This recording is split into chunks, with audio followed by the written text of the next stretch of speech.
to thank the Orthodox Christian Fellowship and the Secular Student Alliance for inviting me here today. And I'm looking forward to a healthy and a very vigorous debate in a question that's not only academically interesting, but I think one of the central questions of our age.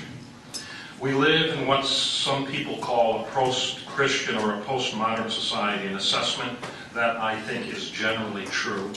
But like most other sweeping claims, they can mean different things to different people. It's prudent then, I think, that in order to make our discussion as beneficial as possible, we first define our terms.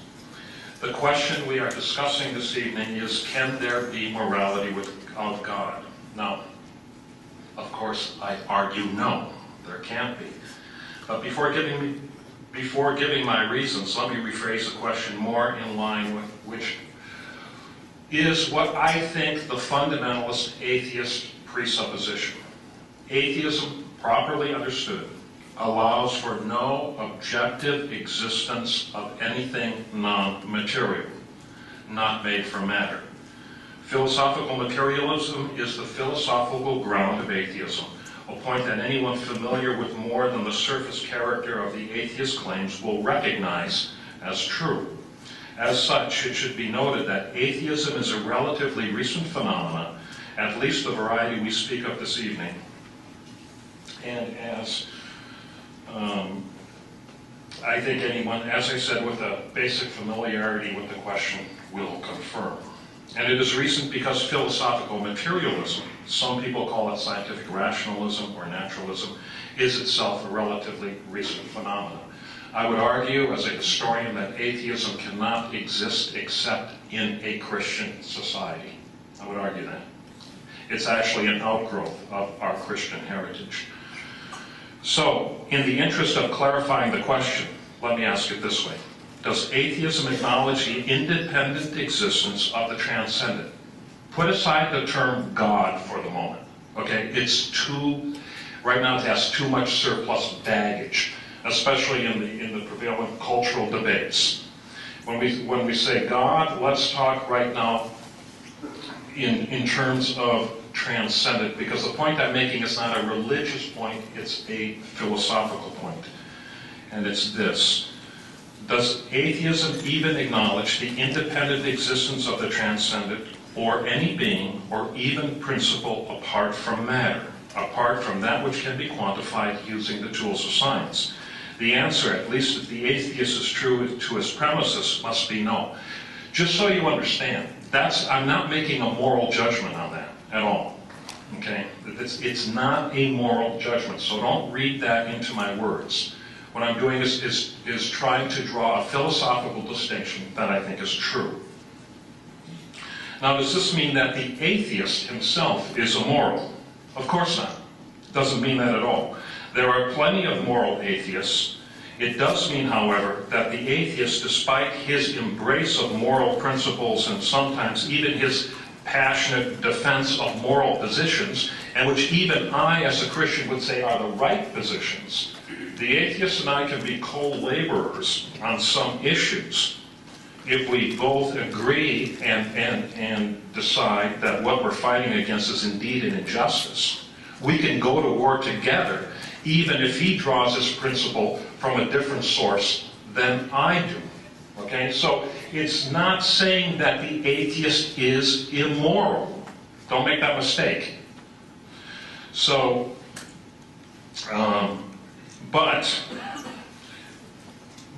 despite the passionate defense, despite the depth of conviction, you cannot say, philosophically speaking, that the depth of that moral principle he's following is anything greater than either private conviction or social convention.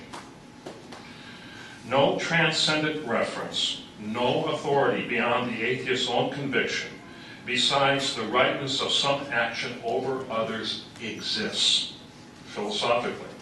Philosophical materialism, the notion that all reality is grounded in matter, does not allow for that. From the view of one holds to transcendent causes then, which would be me, and in my case, the God of Abraham, understood within the framework of Orthodox Christianity. That a definition of reality cannot be reduced to matter alone. That matter is not the source of what defines and shapes our ideas of meaning, aesthetics, justice, and so forth. The atheist might indeed hold moral views incongruent to my own. In fact, might even be more moral of a person than I am. It could be. But the value he places on the one moral act over another is necessarily derivative, which is to say, dependent on a view of the universe, of nature and reality that is not his own. Atheists take umbrage at that statement, and I can understand why. They get offended when I state that their moral views are derived from the categories and grammar of the Christian moral tradition. And necessarily so, because the Christian moral tradition has shaped what we know of Western culture. If an atheist says, for example, that killing is wrong, he's not drawing from the first principles of his philosophy. He is borrowing from the precept first delivered in the text of Christian scripture, the narrative of Moses descending from the mount, which indicates to us that precept, although it is given to us through the mouth of Moses, and thus within human conflict that Matt describes, I don't deny that at all, and never would, he's right about that, has a source and origin in the God of Moses, which is to say that it has a transcendent source and origin, something beyond the mere molecules that made of Moses, if you will, or even the molecules of the text that gives us the story. One could argue, of course, that non-Christian cultures also recognize that killing was wrong, and I would agree with this point. There is no disputing that. But the point here is not that Christianity has an exclusive claim on moral truths. They don't. But that even other religions still recognize what I consider an elementary fact of the universe. Man cannot live by bread alone, which is to say man is more than the molecules that shape his body. These religions, like Christianity, reject the materialist claim that all that exists is matter, that which can be quantified.